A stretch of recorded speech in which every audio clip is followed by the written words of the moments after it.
अगर आप अपने डिज़ायर्स को जल्दी मैनिफेस्ट करना चाहते हो तो आज की ये वीडियो आपके लिए है। इस वीडियो में मैं आपको बताऊंगा कि कैसे आप अपनी मैनिफेस्टेशन को स्पीड अप कर सकते हो और ये करना बहुत ज़्यादा सिंपल है। बस उसके लिए आपको ये समझना है कि मैनिफेस्टेशन एक्चुअल में होती कैसे है और क्या आप उस डायरेक्शन में मूव कर रहे हो या नहीं।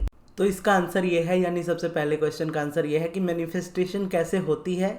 मैनिफेस्टेशन आपकी सिर्फ और सिर्फ अलाइनमेंट से होती है। बिना अलाइनमेंट के कभी भी कोई भी चीज़ मैनिफेस्ट नहीं होती। इवन आप छोटी से छोटी चीज़ भी मैनिफेस्ट नहीं कर सकते विदाउट अलाइनमेंट के। यानी बिना अलाइनमेंट के आप किसी किताब को भी अगर पढ़ोगे तो आप उस किताब को समझ भी नहीं पाओगे अगर आपके अंदर अलाइनमेंट नहीं है। तो आप कोई चीज़ करना चाहते हो आप कभी नहीं कर पाओगे अगर आप उतनी अलाइनमेंट में नहीं हो। तो आप चाहे जितनी भी कोशिश कर लो, जितना भी चाहे उतना जोर लगा लो, अगर आप अलाइंड नहीं हो तो आप आगे बढ़ भी नहीं पाओगे। जिसका मतलब है कि अलाइनमेंट के लिए भी अलाइनमेंट की ज़रूरत होती है। जैसे अगर मैं आपको बोलूँ कि मेडिटेशन करो, मेडिटेशन करने से आप अलाइंड हो जाओगे, तो अगर आप ऑलरेडी अलाइंड नहीं हो थोड़े बहुत भी तो आप मेडिटेशन भी नहीं कर पाओगे। तो अलाइनमेंट इतना ज़्यादा इंपॉर्टेंट होता है। तो आप जानते हैं अलाइनमेंट एक्चुअल में है क्या और क्यों सिर्फ अलाइनमेंट ही ज़रूरी है आपकी मैनिफेस्टेशन के लिए। अब आपकी डिज़ायर को या आपकी मैनिफेस्टेशन को अगर आप दो भाग में डिवाइड कर दो, यानी लेफ्ट और राइट, एक तरीके से आप देख लो। एक साइड में आप अलाइनमेंट को रखो, एक साइड में आप रेजिस्टेंस को रखो। अब ये दोनों के बीच में आपकी डिज़ायर्स हमेशा होती है, यानी डिज़ायर तो हमेशा आपकी पॉजिटिव होती है। इन दो के बीच में आपके थॉट्स हमेशा होते हैं और जिस थॉट में आपका वाइब्रेशन मैच है, यानी जिस थॉट को आप ज़्यादा से ज़्यादा सोचते हो, वो चीज़ आपकी लाइफ में मैनिफेस्ट होती रहती है। अब चाहे आप अलाइनमेंट में ज़्यादा सोच रहे हो या रेजिस्टेंस में ज़्यादा सोच रहे हो, जिसमें आप ज़्यादा हो वो मैनिफेस्ट होगा। अब चाहे आप जो भी डिज़ायर करो, अगर आप चाहते हो कि आपकी डिज़ायर आपकी रियलिटी में मैनिफेस्ट हो तो आपको उसके पॉजिटिव साइड के बारे में सोचना होता है। और अगर आप नहीं सोचते हो तो आप अनजाने में ही नेगेटिव साइड में रह जाते हो। तो यहाँ पर आप क्या डिज़ायर करते हो उससे कहीं ज़्यादा इंपॉर्टेंट ये है कि आप किस वाइब्रेशन में हो, क्योंकि आप जिस वाइब्रेशन में हो आपको एट द एंड वो मिलने वाला है। अब वाइब्रेशन कैसी होती है, वाइब्रेशन में अगर आप डिफरेंस देखने जाओगे तो कई बार ऐसा होता है कि शब्दों में कोई डिफरेंट नहीं होता लेकिन फीलिंग्स में बहुत ज़्यादा डिफरेंस हो जाता है। जैसे एग्जांपल के तौर पे देखें तो एक अलाइनमेंट और एक रेजिस्टेंस के एग्जांपल्स हम देखते हैं। जैसे मनी का हम देखते हैं, अगर हम मनी मैनिफेस्ट कर रहे हैं और मैं डिज़ायर करता हूँ कि मुझे मेरी लाइफ में बहुत पैसे चाहिए, I want more money in my life, ये एक सेंटेंस है जो मुझे एक अलाइनमेंट की तरफ रखता है। और रियलिटी क्या शो करती है कि मेरे पास इनफ मनी नहीं है, मेरे पास उतना पैसा नहीं है जितना मेरे पास होना चाहिए। तो यहाँ पे क्या है, वाइब्रेशनल डिफरेंस आ जाता है और ये डिफरेंस की वजह से हम रेजिस्टेंस में खींचे चले आते हैं और इसी में रहने लगते हैं, क्योंकि वो करंट रियलिटी से मैच खाता है, हमारी आंखों के सामने हमें दिखता है। तो हम ना चाह करके भी उसके बारे में ज़्यादा सोचते हैं और जब हम ज़्यादा सोचते हैं तो फिर उसी चीज़ को मैनिफेस्ट भी करते हैं। जैसे मुझे जॉब चाहिए, मुझे जॉबलेस नहीं रहना, दोनों में देखोगे तो बहुत ज़्यादा अंतर नहीं है शब्दों का। मुझे जॉब चाहिए और मुझे जॉबलेस नहीं रहना, मीनिंग दोनों का एक ही है लेकिन फीलिंग दोनों की बहुत ज़्यादा डिफरेंट हो जाती है। मुझे जॉब चाहिए, जब आप ये सोचते हो तो आप एटलीस्ट अपने आप को उस जॉब की तरफ ले करके जाते हो और उस जॉब को अपनी तरफ आकर्षित करते हो जब आप इस तरीके का थॉट्स रखते हो। लेकिन जब आप इसके ऑपोजिट ये थॉट रखते हो कि मुझे जॉबलेस नहीं रहना, तो ये आपके माइंड में फियर क्रिएट करता है। इस फियर की वजह से आपके थॉट्स और आपके एक्शंस दोनों ही रुक जाते हैं। यानी जब आपको पहले ही पता चल जाता है कि ये चीज़ आपको नहीं मिल सकती या नहीं मिलेगी तो माइंड डर जाता है और जब आप डर जाते हो तब आपको रास्ता नहीं मिलता कि आपको क्या करना चाहिए। अगर आप अपनी लाइफ में एक्शंस नहीं ले पाते हो या कुछ मैनिफेस्ट नहीं कर पाते हो तो इसका मतलब यही है कि आप इस तरीके की रेजिस्टेंस में फंसे हो। इसका ये मतलब बिल्कुल नहीं है कि आप अपनी लाइफ में डिजर्विंग नहीं हो या आप मेहनती नहीं हो या आप में कोई फॉल्ट है। ऐसा कोई भी रीज़न आपकी रियलिटी में नहीं है। एक्चुअल रीज़न बस इतना है कि आप रेजिस्टेंस में हो, अलाइनमेंट में नहीं। और रेजिस्टेंस के जो भी थॉट्स होते हैं वो आपको हमेशा ब्लॉक करते हैं और अलाइनमेंट हमेशा आपको ओपन लेकर के जाती है। और इसीलिए हम यहाँ पर एफर्मेशंस का या स्क्रिप्टिंग का या बहुत सारे डिफरेंट प्रोसेसेस होते हैं, ग्रैटिट्यूड, पॉजिटिव एस्पेक्ट्स, इनका इस्तेमाल करते हैं। क्योंकि जब हम इनको यूज़ करते हैं तो ये जो पुराने रेजिस्टेंस वाले थॉट्स होते हैं ये नेचुरली चेंज होने लगते हैं। यानी अगर आपके माइंड में कोई थॉट चल रहा है, उस थॉट को अगर आप डीएक्टिवेट करना चाहते हो, उस थॉट को अगर आप ख़त्म करना चाहते हो, तो उसके लिए आपको क्या करना होगा, उसके लिए आपको बस एक न्यू थॉट लेकर के आना होगा। क्योंकि थॉट एक न्यू लेकर के आओगे तब आप उसको रिपीट कर पाओगे और रिपीट करोगे तो ही आप उस रेपिटेशन की वजह से उसको चेंज कर पाओगे। तो कोई भी स्ट्रॉन्ग बिलीफ, आज जो आपका स्ट्रॉन्ग बिलीफ है वो कभी एक सिंगल थॉट से स्टार्ट हुआ था। तो आज जो आप सिंगल थॉट लोगे, फिर चाहे वो एफर्मेशन से लो या कोई भी चीज़ से लो, जब आप एक सिंगल थॉट लोगे उसको बार बार आप एफर्म करोगे या बार बार रिपीट करोगे तो न्यू रेपिटेशन की वजह से आने वाले टाइम में वो चीज़ आपकी न्यू रियलिटी बन जाएगी और पुरानी ऑटोमेटिकली आपकी ख़त्म होती जाएगी। क्योंकि अभी आप नई रिपीट नहीं कर रहे हैं तो अनजाने में ही आप पुरानी वाली ज़्यादा रिपीट करते हो और जितनी पुरानी वाली रिपीट करते हो उतना नया कम रेपिटेशन होता है। जितना नया कम रेपिटेशन होता है उतना ज़्यादा आप नई चीज़ों से दूर होते जाते हो, पुरानों को ही मैनिफेस्ट करते हो। जब करंट रियलिटी में आप फंसे होते हो, आपको पता होता है कि आपके अराउंड क्या प्रॉब्लम है, आप अपने आप से, अपने अराउंड लोगों से हर जगह पे इस बारे में बात करते हो। और जब आप ये बातें करते हो तो यूनिवर्स इस चीज़ को, या समझ लो आपका सबकॉन्शियस इस चीज़ को मजाक के तौर पे नहीं लेता है। वो आपके वर्ड्स को समझता है, आपकी फीलिंग्स को समझता है, आपके इमोशंस को समझता है, आप किस तरीके से उसको बोल रहे हो, आपका क्या मीनिंग है वो समझता है। यानी अगर आप शब्दों में कुछ एक तरीके से आप सही भी बोल लो, यानी एक आप न्यू एफर्मेशन करना भी स्टार्ट कर देते हो, लेकिन फील आप उसके अपोजिट ही करते हो, तो स्टिल यूनिवर्स आपके उस फीलिंग को समझता है, आपके मीनिंग को समझता है कि आप बोल क्या रहे हो और आपके बोलने का मतलब क्या है, उसको समझता है। तो इसीलिए इस पैटर्न को ब्रेक करके चेंज करना होता है। इसके लिए हम कहते हैं आपको रेपिटेशन ज़्यादा चाहिए होता है, इसके लिए आपको प्रैक्टिस ज़्यादा चाहिए होती है। और जब आप ये करना स्टार्ट करते हो, कोई भी प्रोसेस जब आप करना स्टार्ट करते हो, तो आपका अपने माइंड के साथ ही एक युद्ध होना स्टार्ट हो जाता है, जहाँ पर आपका माइंड कोई भी न्यू चीज़ को आपको कंटिन्यू करने नहीं देता। आप 2 से 3 दिन मेडिटेशन करते हो, पॉजिटिव एस्पेक्ट्स लिखते हो, एफर्मेशन करते हो, स्क्रिप्टिंग करते हो, जो भी प्रोसेस करते हो 2-3 दिन कर पाते हो, उसके बाद आप कर ही नहीं पाते। उसका रीज़न बस इतना होता है कि आपका माइंड आपसे स्ट्रांगली इस बात को लेकर के झगड़ रहा होता है कि ये न्यू चीज़ तुम क्यों कर रहे हो जो तुम्हें परेशानी दे रही है, तुम वैसे ही रहो जैसे तुम हो। अब जब आप इस माइंड की सुन लेते हो और उसी तरीके से रहने लगते हो, तो कुछ टाइम के लिए आप शांत हो जाओगे, लेकिन लाइफ टाइम आप अपनी उसी प्रॉब्लम्स में फंसे रह जाओगे।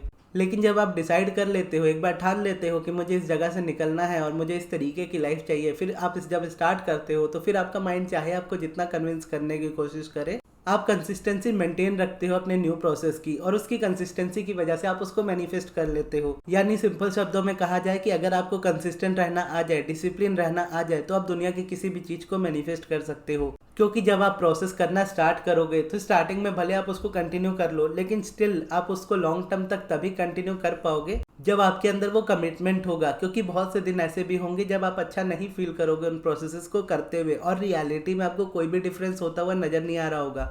और जब रियलिटी में कोई फ़र्क ही नज़र नहीं आ रहा होता है, तो आप फ्रस्ट्रेट होकर के चीज़ों को छोड़ते ही हो। ये हर एक ह्यूमन का बिहेवियर होता है। लेकिन यहाँ पर अगर आप कंसिस्टेंट रहना सीख जाओ, किसी तरीके से इस चीज़ को आप पार कर जाओ एकदम कंटिन्यू करते हुए, तो आने वाले टाइम में आप उस चीज़ को मैनिफेस्ट करोगे ही। और जब आप एक मैनिफेस्टेशन कर लोगे तो अगली आसान हो जाती है, फिर दूसरी कर लोगे तो अगली और आसान होती जाती है। यानी इस तरीके से अगर आप देखोगे तो यहाँ पर आपकी जो मैनिफेस्टेशन होती है वो पहले से फास्ट होने लगती है। अब प्रोसेस आप कौन सा चूज करते हो वो टोटली आपके ऊपर होता है। बस क्वेश्चन खुद से ये पूछना होता है कि कौन सा आप लॉन्ग टर्म तक कर सकते हो, या लंबे समय तक आप आसानी से कर सकते हो, कंसिस्टेंसी के साथ कर सकते हो। फिर चाहे वो मेडिटेशन हो, एफर्मेशंस हो, पॉजिटिव एस्पेक्ट्स हो, या कोई भी दूसरा प्रोसेस हो, वो उतना मैटर नहीं करता। मैटर बस ये करता है कि आपको कंसिस्टेंट रहना है। एक बार आप कंसिस्टेंट रहोगे, आने वाले टाइम में आपकी मैनिफेस्टेशन खुद ही स्पीड अप होती जाती है। लेकिन अगर आप इसको कॉन्शियसली करना चाहते हो, तो आपको अपने रास्ते में से रेजिस्टेंस को हटाना होगा, उसको आइडेंटिफाई करके। कई बार जैसा होता है रेजिस्टेंस बाहर से बहुत एंटर करती है हमारी लाइफ में।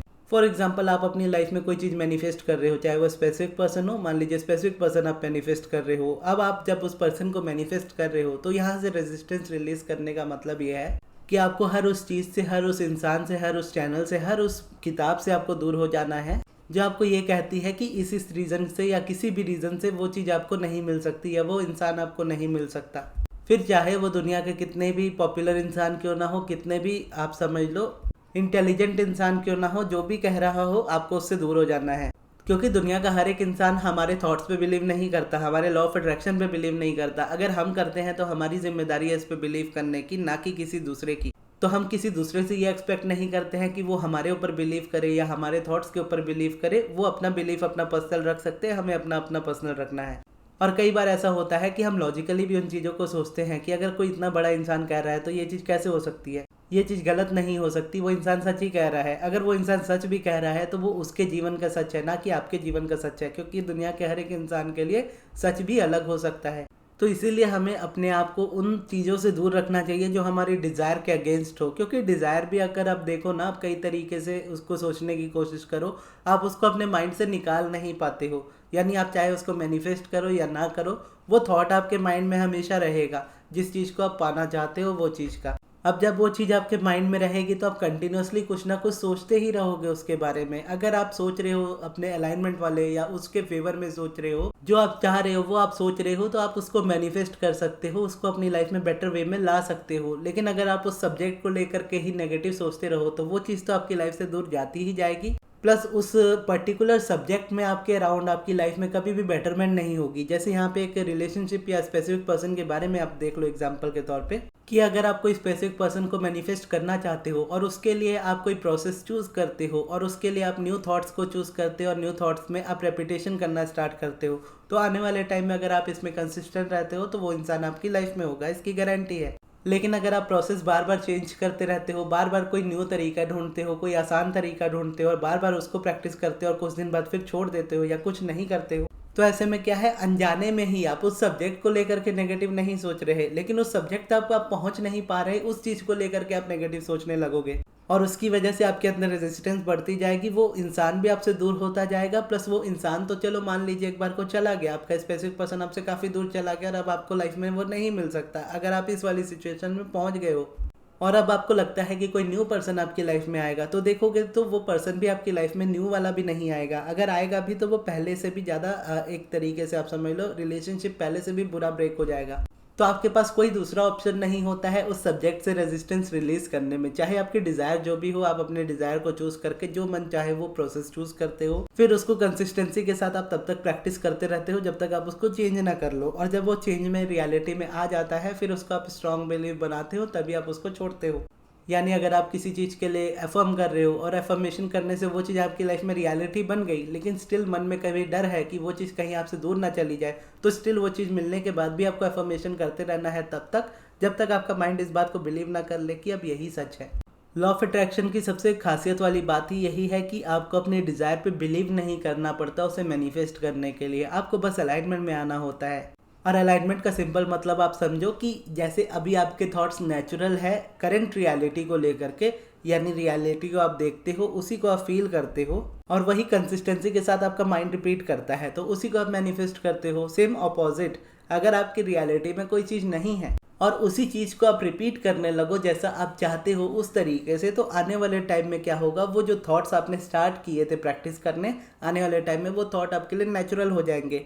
आप जैसे करंट रियलिटी पे रिएक्ट करते हो उस तरीके से कोई चीज़ आपके सामने हो रही होगी तो आप उस एफर्मेशन को या उस प्रोसेस को याद करोगे उस जगह पे। यानी सिंपल शब्दों में कहे तो अभी आप जो नहीं चाहते हो उस चीज़ पे ज़्यादा फोकस्ड होते हो, और जब आप अलाइनमेंट में होते हो तो आप जो चाहते हो उस पर ज़्यादा फोकस्ड होते हो और नेचुरली होते हो। यानी प्रैक्टिस आप तब तक करते हो जब तक वो आपकी नेचुरल हैबिट ना बन जाए। यानी कोई चीज़ एफर्मेशन में आप कर रहे हो, एफर्म तब तक आप उसको करोगे जब तक वो ऑटोमेटिकली एफर्म आपका माइंड ना करने लगे, और जब ऐसा होता है तब आपकी रियलिटी में वो चीज़ें मैनिफेस्ट होनी स्टार्ट हो जाती है। तो बस इसी तरीके से आपको आगे बढ़ना है कि कोई भी प्रोसेस चूज करना है, बस आपको उसमें कंसिस्टेंट रहना है। कंसिस्टेंसी से आप मैनिफेस्ट करोगे, मैनिफेस्टेशन से आपका बिलीव भी स्ट्रांग होगा और वापस नेक्स्ट टाइम जब आप कुछ मैनिफेस्ट करोगे तो वो पहले से ईजी होगा।